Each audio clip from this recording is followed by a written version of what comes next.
Hello नमस्ते. कसे आहात सगळे? छान ना? मी पण मस्त आहे. हल्लीचे जगात पुष्कळ लोक यशासाठी प्रयत्न करतात, पण कित्येक वेळेला ते काय करतात, दुसरे कोणावर तर डिपेंड होतात आणि त्याच्यामुळे ते यशापासून खूप लांब जातात. आज मी तुम्हाला एकटं चालायचं का गरजेचं आहे हे सांगणार आहे. हे बघा, आपण जन्माला एकटे येतो आणि हे जग सोडून पण एकटेच जातो. मधल्या काळात आपल्याला प्रवासी भेटतात भरपूर. त्यांचं स्टेशन आलं की ते उतरून जातात. तर कोणी असेल, आपले आई वडील असतील, मित्रमैत्रिणी असतील, नातेवाईक असेल, कोणी असेल.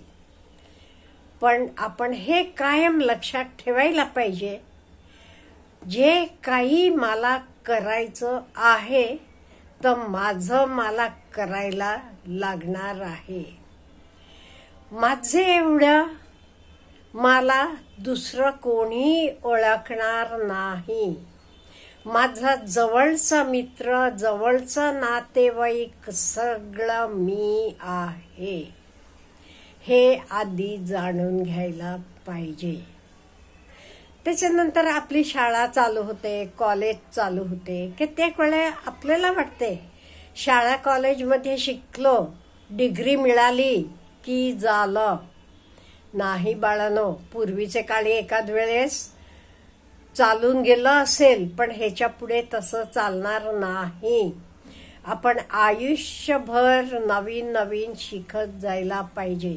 आपल्याला पुढे जायचं असलं तर, का म्हणजे कॉम्पिटिशन वाढलेली आहे, त्यामुळे आपल्याला आयुष्यभर कुठलंही तुम्ही काही हे निवडा, फील्ड निवडा, पण तुम्हाला ते आणि पुढे जायचं असलं तर तुम्हाला आयुष्यभर शिकत जायला पाहिजे.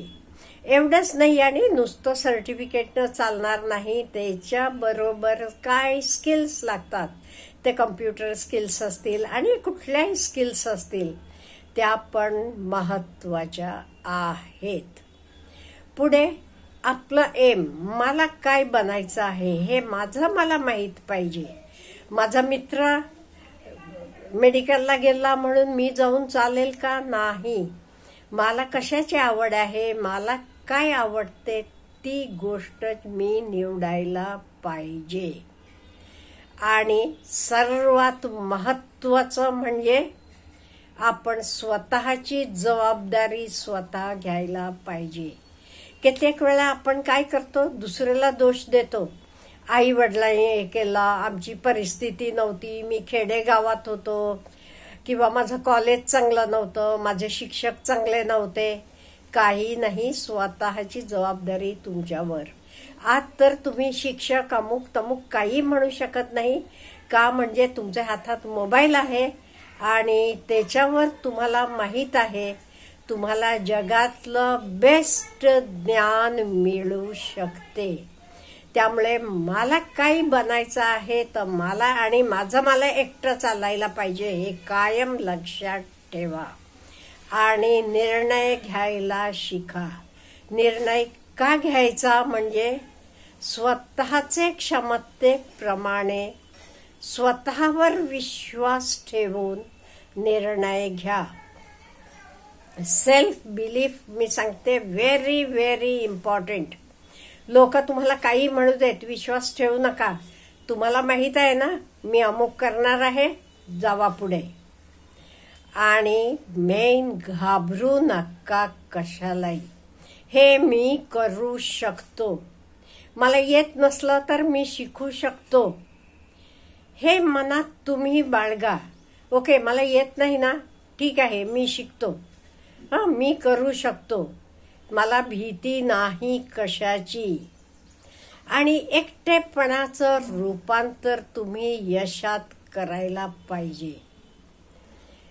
आणि एकटं तुम्ही करून पुढे जायला लागलात का नाही, कॉन्फिडन्स वाढत जातो. कॉन्फिडन्स वाढला की तुम्ही एक नवीन माणूस बनता, बघा हवं ते. आणि नेहमी जनरली लोक काही चुका करतात माहितीये का, मळलेले वाटेवरनं जातात. मळलेल्या वाटेवरनं म्हणजे जी भरपूर लोक गेली तेच वाटेवरनं जायचं नाही. आपण असं करायचं नाही. आपण काय करायचं मग, आपण नवीन वाट निवडायची. नवीन वाट निवडलो की आपण काय होतंय त्या नवीन वाटेवर. नो डाऊट तुम्हाला जरा कम्फर्ट झोन सोडून बाहेर जावं लागेल, हरकत नाहीये, पण यश तुम्हाला नंतर मिळणार. आणि एकटं चालत जाताना तुम्हाला कधी फेल्युअर आलं, काही तुम्हाला फेल्युअरला सामना करावा लागला, हार मानावी लागली, सोडून टाकू नका. कीप ऑन मुव्हिंग, पुढे जात जावा, परत प्रयत्न करा.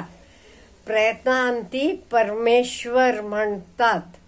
आणि ब्लाइंडली काही फॉलो करू नका. हल्ली कित्येक लोक काय करतात माहिती का, एस्पेशली मीडियावर, आपल्याला मास मीडियावर दाखवतात. तर बघून हा अमुक झाला, आपण आहे, अहो माझे ती क्षमता आहे का, मी ते टिकू शकतो का, मला आवड आहे का, हे तुम्ही आधी ठरवा. त्याच्याशिवाय रॉंग ठिकाणी गुंतवू नका. आता 2-3 दिवसापूर्वीच एक बातमी सारखी व्हायरल होतीये बघा. नळिनी काहीतरी नाव आहे त्या मुलीचं. तिनं कोण म्हणते 6 लाख इन्व्हेस्ट केले होते आणि 8 लाख तिला वाटलं युट्यूब मध्ये. आपल्याला माहित आहे कुकिंग ह्याचे लाखो मिळवतात. कितीतरी स्त्रिया महिन्याला लाखो रुपये मिळवतात. 15 लाख, 20 लाख, 25 लाख मिळवतात. तर बघून तिला वाटलं आपणही मिळवायचं, म्हणून अगदी पॉश करून घ्यायला सगळं निघाली. आणि किती वर्ष, 2 वर्ष तिनं फॉलो केली तरी तिला काही यश मिळालं नाही. म्हणताना स्वतःचे सगळे म्हणे डिलीट करून टाकली व्हिडिओज. आणि तिनं सगळं विकत घेतलेलं सामान सुद्धा सगळं विकायला काढलेलं आहे. नळिनी उदगावे का असं काहीतरी नाव आहे तिचं बघा. त्यामुळे हे काय होतंय, आपण नुसतं बघतो लोकाचं बघून त्याला ते यश मिळालं म्हणजे मला मिळेल असं आहे का, माझी तयारी आहे का तेवढे कष्ट करायची, माझे त्या क्षमता आहेत का, हे सगळं मी आधी तपासून घ्यायला पाहिजे. त्यामुळे वाट ही एकट्याची, दुसऱ्यावर अवलंबून बिलकुल राहू नका. स्वतःवर विश्वास ठेवा. आणि कधी असं विचार करू नका आज केलं मला उद्याला सक्सेस मिळाला, उद्याला यश मिळालं. कशातही दुकान चालू केला असाल, बिझनेस केला असाल, काही केला तरी मॅगीगत 2 मिनिटात काही मिळत नाही. त्याला वेळ लागतो. त्यामुळे बिलकुल तुम्ही आज चालू केला उद्याला मला यश मिळायला पाहिजे म्हणून विचार करत बसू नका. It takes time.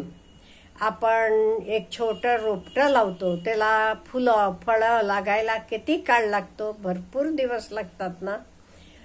In the same way काही आपण चालू केलं तरी आपल्याला यश मिळायला वेळ लागतो.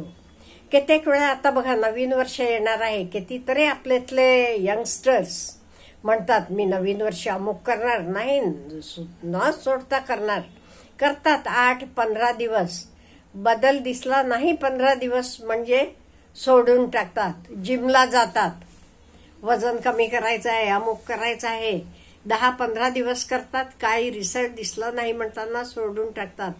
असं शॉर्ट टर्म मध्ये काही मिळत नाहीये. आज तुम्हाला कितीतरी यशवंत झालेले लोक दिसत असतील, ते ओव्हरनाईटचं सक्सेस नाहीये.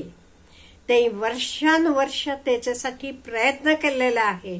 ते प्रयत्नाचं फळ त्यांना आता मिळत आहे. त्यामुळे बिलकुल दुसऱ्याकडे बघू नका. तुमचे स्वतःकडे बघा. एकटं चालत जायला लागा. एकटं गेलं की काय होते, तुमचं मन इकडे तिकडे भटकत नाही. तुम्ही स्वतःवर कॉन्सन्ट्रेशन करू शकता. आणि एकटं आपण केलं का नाही, आपल्याला यश पण लवकर मिळते. नाही ते मित्रात गेलात की काय होते, नको त्या त्यांच्या सवयी तुम्हाला लागू शकतात. त्यामुळे हे सगळं टाळायचे साठी एकटं कुठलंही काम एकट्यानं चालू करा. कोणाची येता जाता मदत मिळाली की तेवढी घ्या, पण काही अपेक्षा ठेवू नका. एकटं चालत गेलात की यश तुमचं आहे. तुम्हाला सोडून कुठे यश जात नाही. त्यामुळे आज महत्वाचं आपण शिकणार आहोत, एकटं चालायचं. यशप्राप्तीसाठी एकटं चालणं महत्वाचं आहे. Have a good day.